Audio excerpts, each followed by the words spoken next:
બજારની અંદર 58 નંબરની દુકાનમાં એક ફર્નિચરની દુકાન છે અને પડદા ને એવું બધું એમાં છે. એમાં આગ લાગી હતી. લગભગ 1 વાગ્યાના આસપાસ આગ લાગેલી. એ આગ અત્યારે કાબૂમાં લઈ લીધેલી છે અને કુલિંગ પદ્ધતિ અત્યારે ચાલુ છે.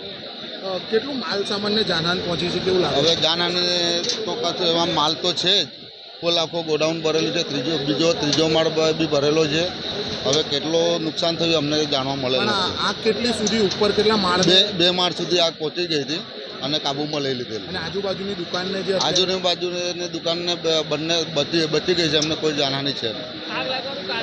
હવે આગ લાગવાનું કારણ હજુ જાણવા મળેલ નથી.